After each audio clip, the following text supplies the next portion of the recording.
خدا کا ذکر کرے، ذکر مصطفیٰ نہ کرے، خدا کا ذکر کرے، ذکر مصطفیٰ نہ کرے، خدا کا ذکر کرے، ذکر مصطفیٰ نہ کرے، ہمارے منہ میں ہو ایسی زبان خدا نہ کرے، ہمارے منہ میں ہو ایسی زبان خدا نہ کرے، خدا کا ذکر کرے، کہا خدا نے شفاعت کی بات محشر میں، کہا خدا نے شفاعت کی بات محشر میں، میرا حبیب کرے کوئی دوسرا نہ کرے، میرا حبیب کرے کوئی دوسرا نہ کرے، ہمارے منہ میں ہو ایسی زبان خدا نہ کرے، مدینے جا کے نکلنا نہ شہر سے باہر، مدینے جا کے نکلنا نہ شہر سے باہر، خدا نہ خواستہ یہ زندگی وفا نہ کرے، خدا نہ خواستہ یہ زندگی وفا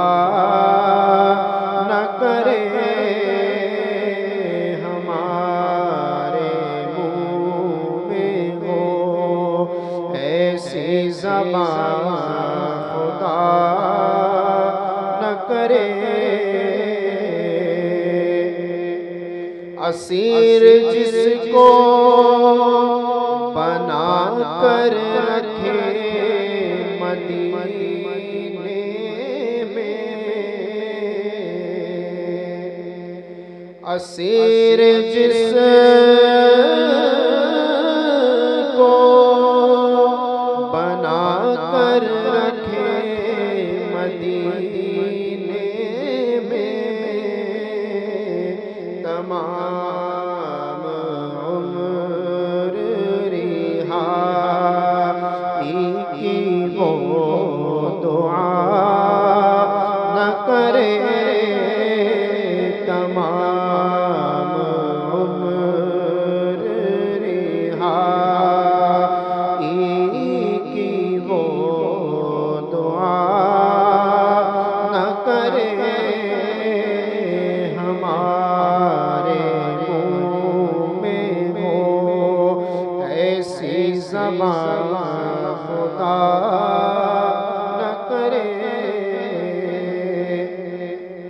شعور نعت بھی ہو اور زبان بھی ہو ادیب، شعور نعت بھی ہو اور زبان بھی ہو ادیب، آدمی نہیں جو ان کا حق ادا نہ کرے، وہ آدمی نہیں جو ان کا حق ادا نہ کرے۔ ہمارے منہ میں ہو ایسی زبان، خدا نہ کرے، خدا کا ذکر کرے، ذکر مصطفیٰ نہ کرے۔ سبحان اللہ، ماشاء اللہ۔ جی السلام علیکم۔ وعلیکم السلام ورحمۃ اللہ۔ فرمایا جائے۔ آج ہم جو ہے کچھ بیسک سوالات جس میں عام طور سے ہر آدمی کے لیے کام کی چیزیں ہیں، اس میں نماز کے کچھ ارکان ہیں، اس میں بولے جانے والے کچھ کلمات ہیں۔ بہت سے لوگ جو ہے اس کے معنی نہیں سمجھتے ہیں اور روبوٹک سسٹم کے اعتبار سے وہ اپنا سسٹم آن کر دیتے ہیں اور وہ جب تک ختم نہیں ہوتا ہے وہ چالو رہتا ہے، تو اس اعتبار سے وہ نماز ادا کرتے ہیں۔ اس کے معنی خاص طور سے جو ہے وہ کلمات جو بارہا نماز میں دہرائے جاتے ہیں، اللہ اکبر، سمع اللہ لمن حمیدہ، یا کم سے کم سورہ فاتحہ، کیونکہ ہر رکعت میں اسے ادا کرنے ہیں۔ تو بہت سے ہمارے ناظرین کا سوال تھا کہ اس کے تعلق سے بھی کچھ پوچھ لیا جائے، تو آپ اس حوالے سے جو ہے نا بیسک معلومات جو کہ ہر آدمی کو ہونی چاہیے کہ بھئی کچھ کلمات جو دہرا رہے ہیں بار بار اپنے نماز میں، رکوع میں جاتے وقت، رکوع سے اٹھتے وقت، تو اس کے تعلق سے آپ کچھ ارشاد فرمائیں۔ بسم اللہ الرحمن الرحیم۔ نماز یہ اہم العبادات اور ام الفرائض ہے کہ عبادات میں سب سے زیادہ اہمیت اور سب سے زیادہ قرب کا ذریعہ اللہ تبارک و تعالیٰ کے ہاں جو چیز اور جو عبادت ہے وہ نماز ہے، کہ اس میں ایک ایسی حالت اور ایک ایسی کیفیت ہے کہ بندہ جس حالت میں اپنے رب سے سب سے زیادہ قرب محسوس کرتا ہے، اور ایک بندہ جتنا زیادہ اپنے رب کے آگے جھک سکتا ہے، وہ آخری درجے کی کیفیت اسی نماز میں موجود ہے، اور اسے سجدہ کہتے ہیں۔ کہ کوئی بندہ جسمانی اعتبار سے اس سے زیادہ اپنے پروردگار کے سامنے، اپنے پروردگار کے آگے جھک نہیں سکتا۔ وہ آخری درجے کی حالت، آخری درجے کا مومنٹ جو ہے وہ نماز ہی اپنے اندر رکھتی ہے، جسے ہم سجدہ کہتے ہیں۔ دیکھیے، بنیادی طور پر یہ سمجھ لینا چاہیے کہ نماز جو ہے اگر اپنے ارکان کے ساتھ ادا کی جا رہی ہے، اپنی شرائط کے ساتھ ادا کی جا رہی ہے، اپنے فرائض اور واجبات کے ساتھ ادا کی جا رہی ہے، تو نماز کی ادائیگی میں کوئی خلل پیدا نہیں ہوگا۔ یعنی اگر کوئی نماز پڑھنے والا نمازی نماز میں مختلف حالات اور مختلف مقامات اور مختلف سچویشن میں ادا کیے جانے والے اذکار اگر ان کا معنی سمجھے بغیر ادا کر لیتے ہیں، اور ان کا معنی ان کو نہیں سمجھ میں آتا، لیکن نماز کے ارکان اپنی جگہ مکمل ہیں، شرائط مکمل ہیں،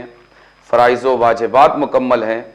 تو اگرچہ اذکار کے معنی کو یہ نہیں سمجھ پا رہے ہیں، لیکن نماز کی صحت میں کوئی کمی واقع نہیں ہوگی، اور یہ کہا جائے گا کہ ان کی نماز ادا ہو گئی، ان کی نماز صحیح ہو گئی۔ البتہ آپ نے یہ جو سوال کیا اچھا سوال ہے، اور یہ ہونا چاہیے کہ ہم جن اذکار کو اس اہم العبادات کے اندر مختلف احوال میں اپنی زبان سے ادا کر رہے ہیں تو ہمیں اس کا معنی معلوم ہو، یہ ہونا چاہیے۔ اس کی وجہ یہ ہے کہ آپ جب اس کا معنی سمجھیں گے تو اس کے معنی کی لذت، چونکہ جو بھی ذکر ہے وہ جس مومنٹ پر ادا کیا جا رہا ہے اس مومنٹ سے کہیں نہ کہیں اسے ایک مناسبت ہے۔ جی اب اگر آپ اس ذکر کا معنی بھی سمجھتے ہیں تو آپ کی جو کیفیت ہے اور آپ کی نماز کی جو لذت ہے، میں سمجھتا ہوں وہ دوبالا ہو جائے گی۔ بلکہ ہو سکتا ہے کہ وہ لوگ کہ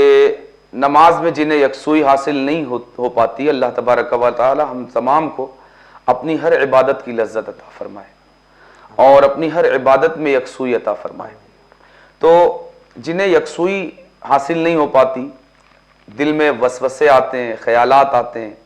اور ذہن اور دماغ اور دل ادھر ادھر بھٹکتا رہتا ہے، نماز میں یکسو نہیں ہوتا،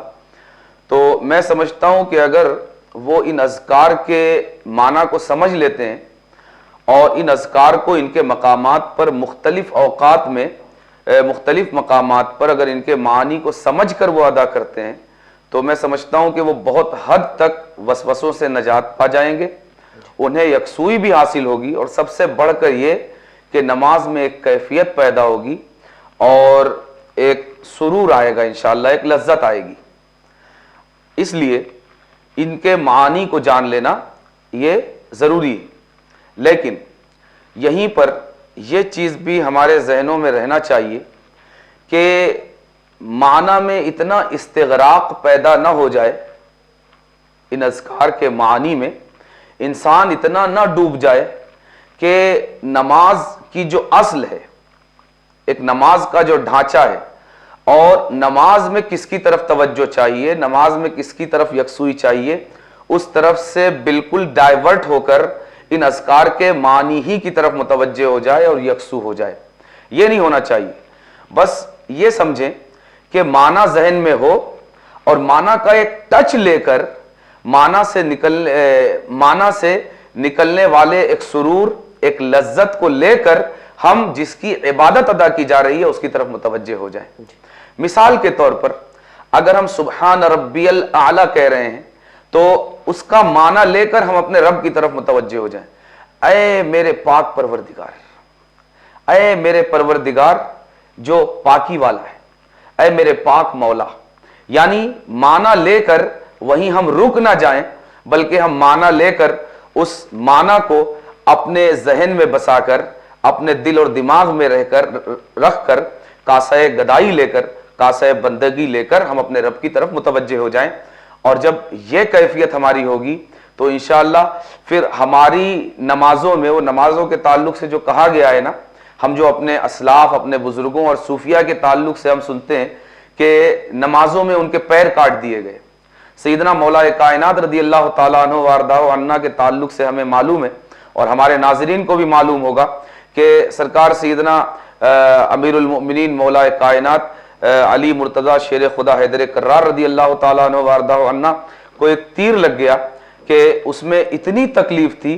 کہ نماز کے باہر آپ اس کو ٹچ نہیں کرنے دے رہے تھے، تو کسی نے تیر نکالنے والے کو کہا کہ ابھی آپ ٹچ نہ کریں، میں بتاتا ہوں کہ اس کی ترکیب کیا ہوگی کہ تیر بھی نکل جائے گا اور آپ کو تکلیف بھی نہیں ہوگی اور آپ محسوس بھی نہیں کریں گے۔ تو پوچھا گیا وہ کس طرح، تو کہا جب یہ اپنے رب کی بارگاہ میں نماز کے لیے اور بندگی کی ادائیگی کے لیے کھڑے ہو جائیں اس وقت تیر نکال لینا۔ اور ہوا بھی ایسا ہی کہ جب آپ نماز کے لیے کھڑے ہوئے تو اللہ اکبر، یہ صوفیہ کے امام، اولیاء کے امام، ہم نے اولیاء اور بزرگان دین اور صوفیہ کے تعلق سے ان کے نماز کا جو استغراق اور بندگی کی یکسوئی کی جو کیفیت سن رکھی ہے، تو یہ تو امام الاولیاء کی نماز ہے۔ ہوا ویسا ہی کہ آپ جب نیت باندھ کر تکبیر تحریمہ کے بعد اپنے رب کی طرف یکسو ہوئے تو تیر نکالنے والے نے تیر نکال دیا اور آپ کے بدن میں ذرا سی لرزش اور حرکت بھی پیدا نہیں ہوئی۔ تو میں سمجھتا ہوں کہ اگر ہم معنی کو ذہن میں رکھ کر اپنے رب کی طرف متوجہ ہوں گے تو ان کیفیات اور ان توجہات کی کچھ خیرات اور کچھ بھیک ہمیں بھی ضرور عطا ہوگی، اور ہمیں بھی اپنے سجدوں میں لذت محسوس ہوگی، اپنی عبادتوں میں اثر محسوس ہوگا۔ اور نماز کا جو فائدہ اللہ تبارک و تعالیٰ نے بیان کیا ہے، ان الصلاۃ تنہا عن الفحشاء والمنکر، کہ نماز ہر بری بات اور برے کام سے بندے کو باز رکھتی ہے، روک دیتی ہے، تو انشاءاللہ وہ فائدہ بھی ہم نماز سے حاصل کر سکیں گے۔ جیسے کہ ابھی آپ نے معانی کی اہمیت کے تعلق سے بھی فرمایا، تو اب ان معانی کا ان الفاظ کا جو تعلق ہے ان کنڈیشن میں، یعنی کہ رکوع سے تعلق سمع اللہ لمن حمدہ کا، یا سجدے سے سبحان ربی الاعلیٰ کا، وہ تعلق بھی بیان فرمایا، اور ان کے معنی پر بھی کچھ روشنی ڈالیں۔ جی دیکھیے، میرا خیال ہے شاید آپ یہ چاہتے ہیں کہ اذکار صلات جو ہیں، نماز کے مختلف مومنٹس پر ادا کیے جانے والے اذکار کا معنی ذکر کر دیا جائے، شاید آپ ایسا ہی چاہتے ہیں۔ جی تو سب سے پہلے تو ثنا ہے، اور اس کے بھی پہلے تکبیر تحریمہ ہے، تو وہ ہے اللہ اکبر، اور اس کا معنی جو ہے وہ معروف ہے کہ اللہ سب سے بڑا ہے، جی یعنی چونکہ یہ عبادت سب سے بڑی ہے، اہم العبادات ہے، تو یہاں پر بندے کو اس طرف متوجہ کیا جا رہا ہے کہ تم ہر چیز کی بڑائی، کسی بھی طریقے کی بڑائی اگر کسی بھی چیز کی تمہارے ذہن میں، تمہارے دل میں، تمہارے دماغ میں تھی تو اس کو نکال دو، اس لیے کہ تم جس کی بارگاہ میں اب کھڑے ہونے جا رہے ہو، وہاں کسی اور کی بڑائی کو ذہن میں رکھ کر اس کی بارگاہ میں کھڑے ہونا، یہ اس کی بارگاہ کی بے ادبی۔ ہر بڑائی کو اور ہر ایک کی بڑائی کو ذہن سے نکال کر، یعنی اب اس میں کاروباری خیالات، بزنس کے خیالات، بازار کے خیالات، گھر کے خیالات، ازدواجی زندگی کے خیالات، سماجی زندگی کے خیالات، اور نماز کے علاوہ اور اپنے رب کے علاوہ جتنے بھی تعلقات ہو سکتے ہیں، ان سب کے خیالات کو باہر کر دیا جائے، اور بندہ یہ تصور اپنے دل و دماغ میں جما لے کہ اب میں جس کے آگے کھڑا ہونے جا رہا ہوں وہ سب سے بڑا ہے، اور وہ جب سب سے بڑا ہے تو اب اس کی بڑائی ایسی ہے کہ اس کی بڑائی کے آگے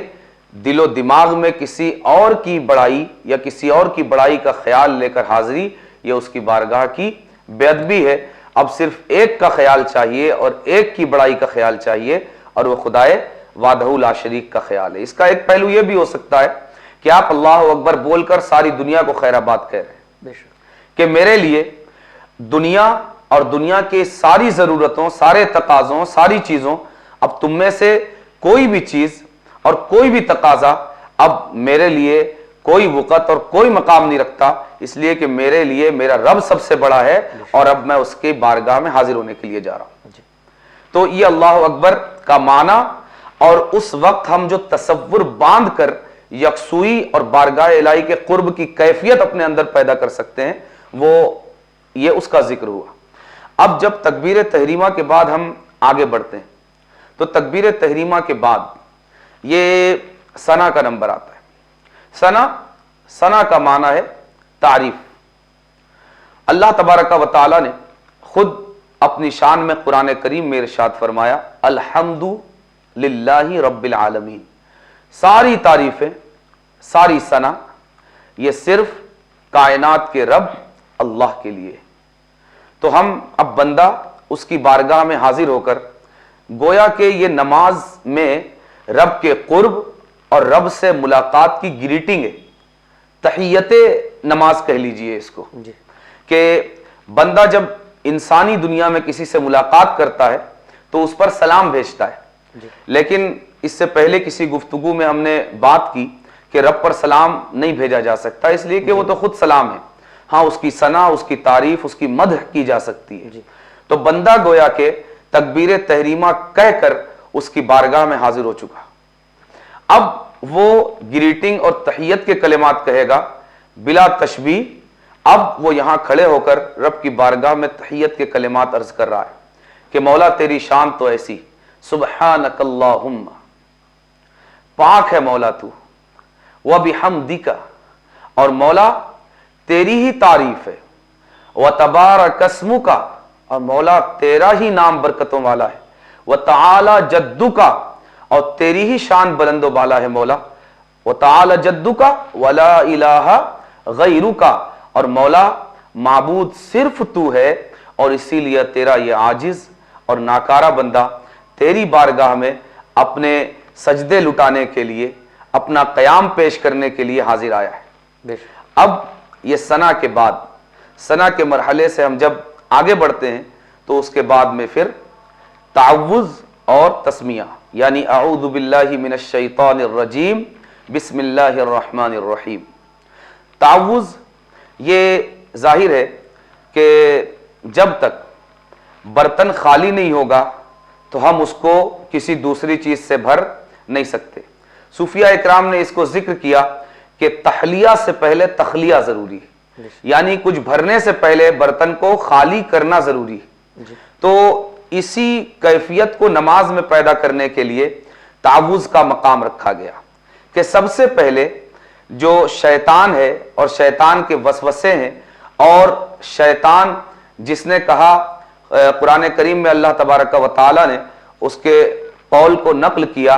کہ ثم لآتینہم من بین ایدیہم ومن خلفہم وعن ایمانہم وعن شمائلہم، کہ پھر مولا میں انہیں بہکاؤں گا، آگے سے بھی، پیچھے سے بھی، اوپر سے بھی، نیچے سے بھی، دائیں سے بھی اور بائیں سے بھی۔ یعنی بندہ جب نماز کے لیے کھڑا ہوتا ہے تو ظاہر ہے کہ یہ وہ مقام ہے کہ جہاں بندہ رب کے سب سے زیادہ قریب ہوتا ہے۔ اب شیطان کو اس سے زیادہ کوئی اور قیام اور کوئی اور حالت، کوئی اور کیفیت ایک بندے کی اس کے لیے یہ دل خراش نہیں ہوتی، اس لیے وہ یہاں پر اپنے پورے چیلو چپاٹوں کو لے کر چاروں طرف سے ایک انسان کو گھیر لیتا ہے اور اس کے دل میں وساوس پیدا کر کے اسے نماز سے دور کرنے اور نماز کی لذتوں سے ناآشنا کرنے اور نماز کی کیفیتوں سے اس کو دور کرنے کے لیے وہاں پر یہ سب آ کر کھڑے ہو جاتے ہیں۔ تو سب سے پہلے تعوذ رکھا گیا تاکہ یہ جو شیطانی فوج آ کر کھڑی ہو گئی ہے، سب سے پہلے اسے رب کی مدد لے کر دور کر دیا جائے۔ تو اعوذ باللہ من الشیطان الرجیم، یعنی بندہ کہتا ہے کہ مولا میرے اندر شیطان مردود کے وسوسے اور اس کے حربوں سے بچنے کی طاقت نہیں، مولا میں تیری پناہ لے کر اس کے حربوں سے بچنا چاہتا ہوں۔ مولا تو اپنی پناہ عطا فرما دے تاکہ میں شیطان نے جو اپنی فوج اور اپنی فوجی چھاونی میرے اطراف کو بنا لیا ہے، پروردگار تو مجھے اس کے باطل حربوں سے بچا لے، میں تیری پناہ چاہتا ہوں شیطان مردود سے۔ اب جب یہ تخلیہ ہو گیا تو اب یہاں سے تحلیہ، یعنی اس خالی برتن کو اب رب کی رحمتوں اور رب کے ذکر سے اور رب کی عطاؤں سے بھرنے کا مرحلے کا آغاز ہوتا ہے۔ اب بندہ تسمیہ کہتا ہے، یعنی بسم اللہ الرحمن الرحیم، شروع اللہ کے نام سے جو بڑا رحمت والا ہے اور مہربان بھی ہے۔ یعنی مولا تیری بارگاہ کی یہ حضوری اور یہ حاضری ہم کبھی بھی اس کی طاقت نہیں رکھتے۔ مولا ہم تو دنیا کے کسی صاحب اقتدار کے آگے کھڑے نہیں ہو سکتے، مولا ہمیں وہاں کوئی کھڑا نہیں رکھتا، ہمارے اوپر سب نے اپنے دروازے بند کر رکھے، مولا ہماری کیا مجال اور کیا جسارت کہ ہم تیری بارگاہ میں آ کر یوں دھڑاکے سے کھڑے ہو جائیں۔ نہیں مولا، اگر یہ قیام بھی ہمارا تیرے آگے ہے تو یہ تیرے نام ہی سے ہے مولا، تیری رحمتوں ہی سے ہے۔ تو مہربان ہے، تو رحمتوں والا ہے، تو کرم والا ہے، تیرے کرم نے ہی ہماری یہ جسارت ہمارے اندر پیدا کی، تیری رحمتوں ہی نے یہ جرت پیدا کی، تیرے نام ہی کے سہارے ہماری یہ ہمت ہوئی کہ ہم آ کر تیری بارگاہ میں کھڑے ہو جائیں۔ بسم اللہ الرحمن الرحیم، شروع اللہ کے نام سے جو نہایت مہربان بڑا رحم فرمانے والا ہے۔ اس کے بعد پھر مرحلہ آتا ہے سورہ فاتحہ کا۔ سبحان اللہ، یہ قرآن کریم کا آغاز بھی ہے، قرآن کریم کی ابتدا بھی ہے، اور نماز کا آغاز بھی ہے اور نماز کی ابتدا بھی ہے اذکار اور قراءات کے حوالے سے۔ اب بندہ جب اللہ کے نام سے کھڑا ہو جاتا ہے تو اب یہ اللہ تبارک و تعالی کی پھر ثنا بیان کرتا ہے، وہ بارگاہ الہی میں عرض کرتا ہے الحمدللہ رب العالمین، کہ مولا ساری تعریفیں جس طرح کی بھی، جس زبان سے بھی، جس وجود سے بھی، جاندار کا وجود اگر تعریف کر رہا ہے وہ تعریف بھی،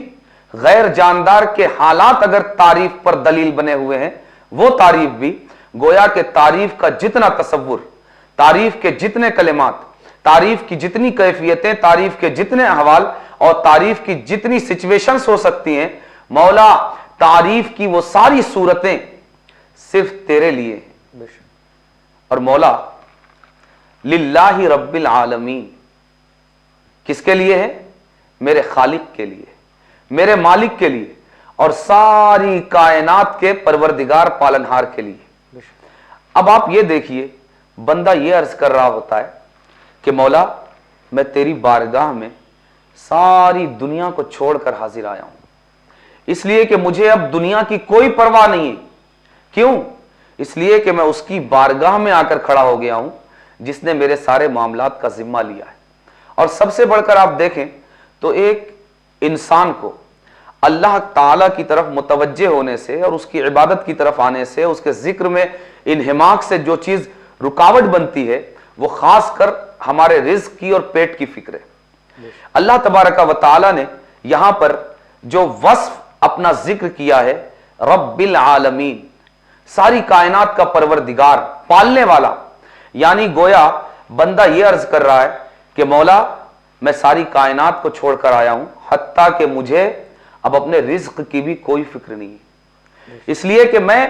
اس ذات کے آگے آ کر کھڑا ہو گیا ہوں کہ میں اپنی کیا فکر کروں۔ اس نے تو خود میری نہیں ساری کائنات کی پالنہاری کا ذمہ لے لیا ہے کہ وہ صرف میرا رب نہیں،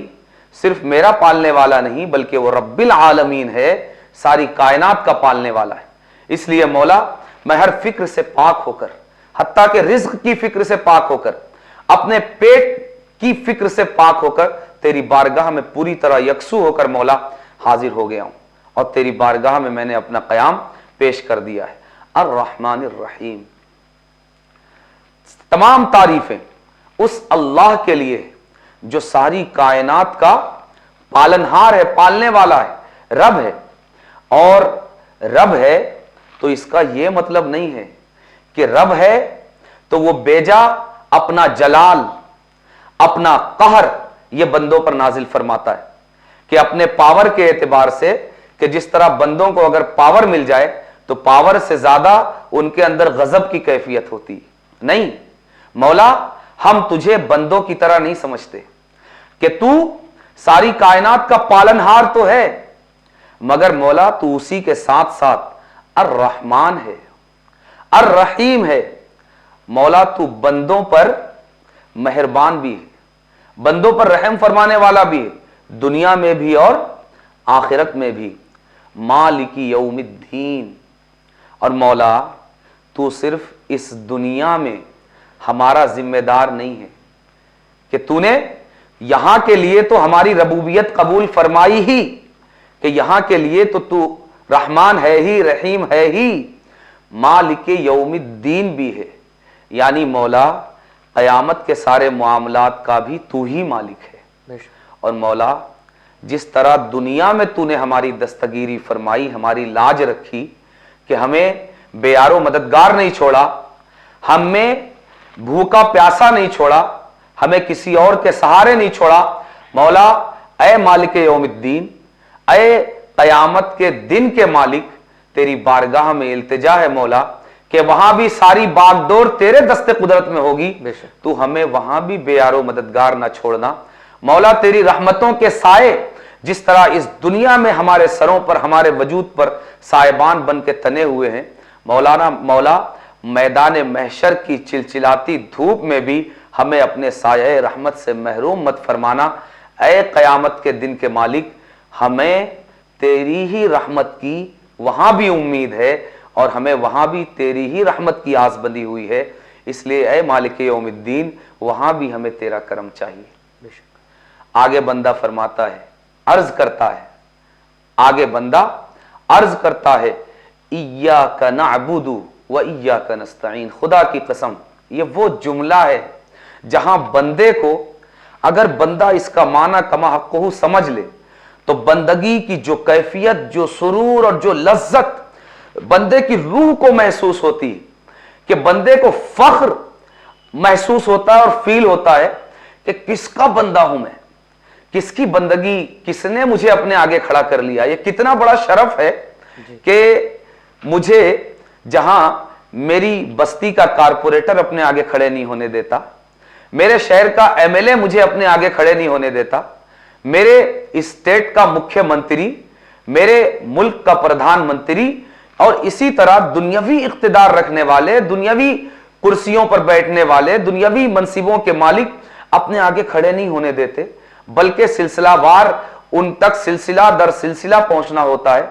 یہ میں کس مقام پر لا کر کھڑا کر دیا گیا ہوں کہ میں آج اپنے رب سے بلا واسطہ ہم کلام ہو سکتا ہوں۔ اور یہ اللہ تبارک و تعالی نے کتنا بڑا فخر، کتنی بڑی شان اور کتنی بڑی عزت مجھے عطا کی ہے کہ آج مجھے اپنے سامنے کھڑے ہونے کا شرف عطا فرما دیا ہے۔ بندہ کہتا ہے مولا ایاک نعبد، مولا وہ اور لوگ ہوں گے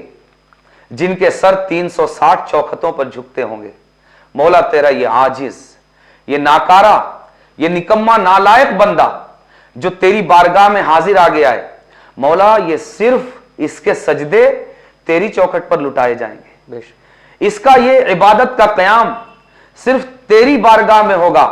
خدائی والا یہ قیام کہ ہم جس قیام کو خدا کے لیے پیش کر رہے ہیں، اس قیام کو کسی اور کے آگے پیش نہیں کیا جائے گا۔ مولا ان پیشانیوں کو تو نے یہ عزت بخشی ہے،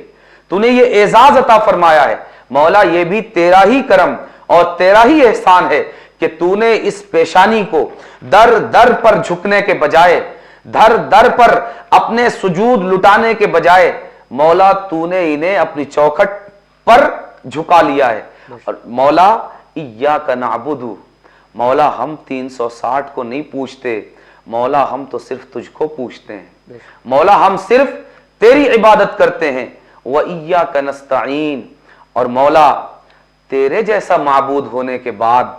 تیرے جیسا پروردگار ہمارے پاس ہونے کے بعد، تیرے جیسا رب ہمارے پاس ہونے کے بعد،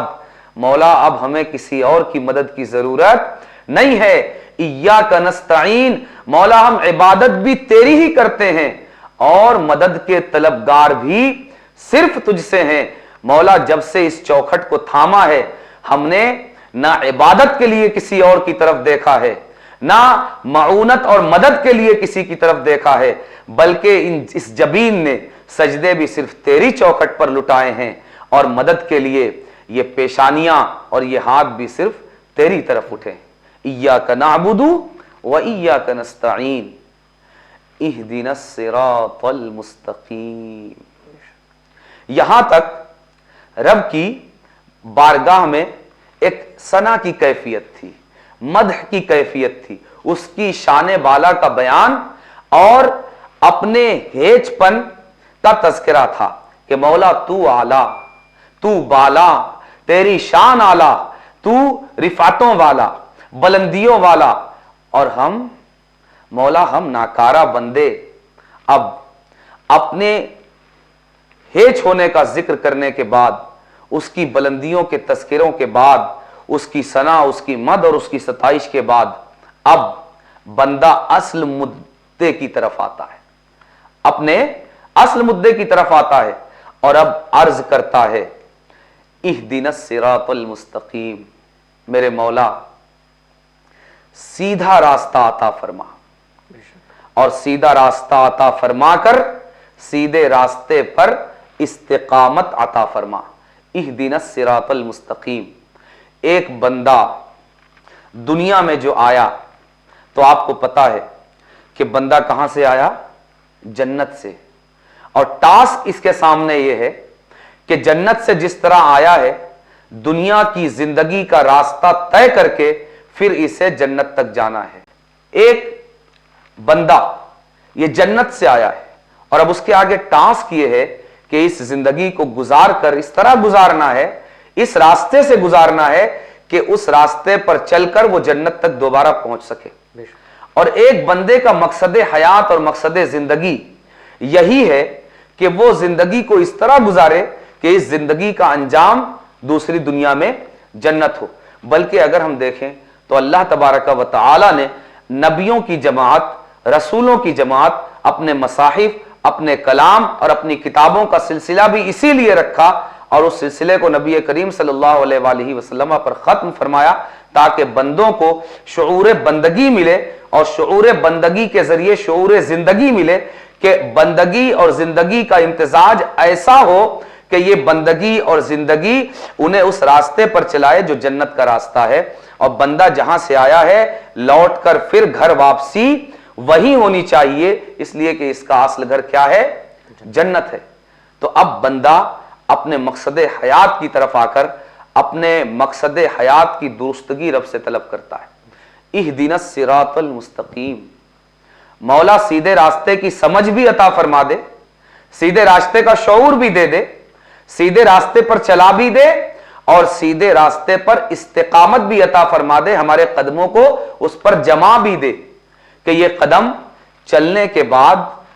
دائیں اور بائیں بھٹکنے نہ پائیں، بلکہ سیدھا سیدھا استقامت کے ساتھ ہم تیرے راستے کی طرف چلتے رہیں۔ مگر قربان جائیے رب کے کلام پر کہ یہ سب سے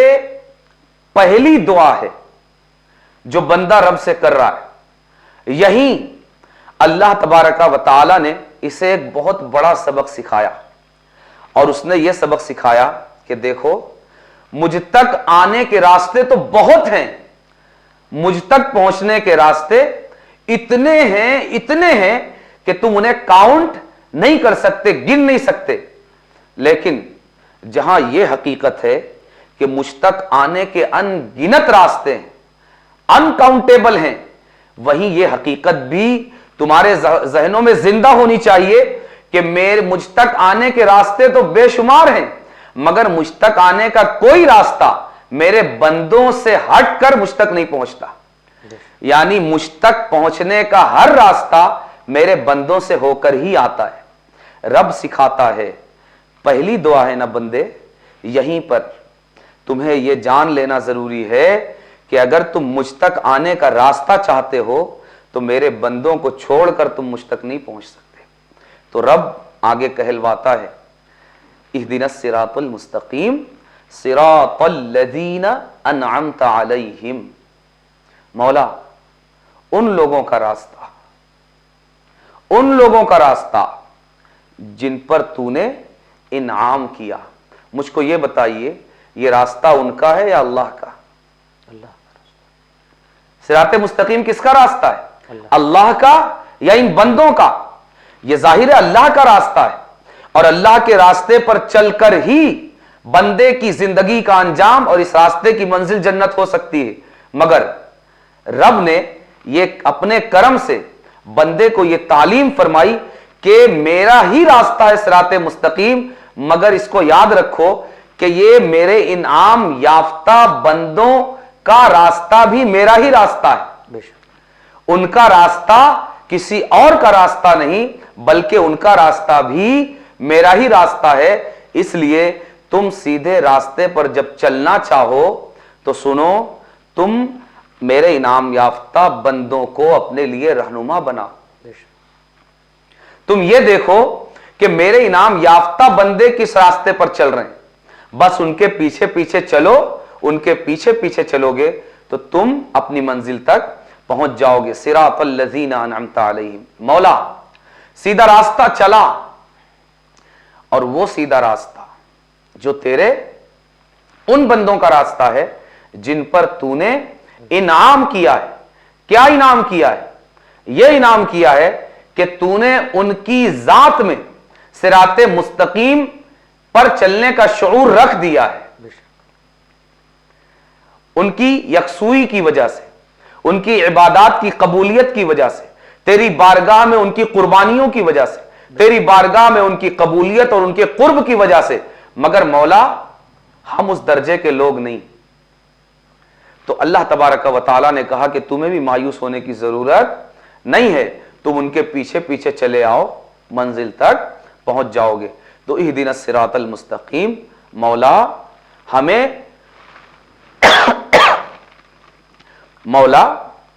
ہمیں سیدھے راستے پر چلا، ان کا راستہ جن پر تو نے انعام فرمایا ہے۔ آگے بندہ عرض کرتا ہے غیر المغضوب علیہم ولا الضالین، مولا ان کا راستہ جن پر تو نے انعام کیا ہے، اور خدایا ہمیں ان کے راستے پر نہ ڈالنا، ہمیں یہ سزا نہ دینا ہم ہزار نالائق سہی، نکمے سہی، تجھ سے غافل سہی، تجھ کو پیٹ دینے والے، تجھ سے منہ موڑ کر بھاگنے والے سہی، مگر مولا ہم تیرے محبوب کے امتی تو ہیں، تیرے انعام یافتہ بندوں کی عزت کرنے والے، دن میں ان کی قدر رکھنے والے تو ہیں۔ مولا تجھے واسطہ تیرے محبوبوں کا، تجھے واسطہ تیرے انعام یافتہ بندوں کا، مولا ہم ہزار ناکارہ سہی، مگر تیرے محبوبان بارگاہ اور مقربان درگاہ کے صدقے ہم پر یہ بھی کرم فرما کہ کبھی ہمیں ان میں سے نہ بنانا، ان کے راستے پر نہ ڈالنا جن سے تو ناراض ہے۔ مولا جو بھٹکے ہوئے ہیں، جو سیدھے راستے کے علاوہ دائیں بائیں کسی راستے پر چل رہے ہیں، اور دائیں بائیں راستے پر چلنے والوں کے راستے پر بھی نہ ڈالنا، اور ان کے راستے پر بھی کبھی نہ چلانا جن پر تیری ناراضگی، تیرا قہر اور تیرا غضب نازل ہو رہا ہے۔ یعنی ضرورت ہے کہ صراط مستقیم کی طلب کے ساتھ ساتھ ہم ضالین اور مغضوبین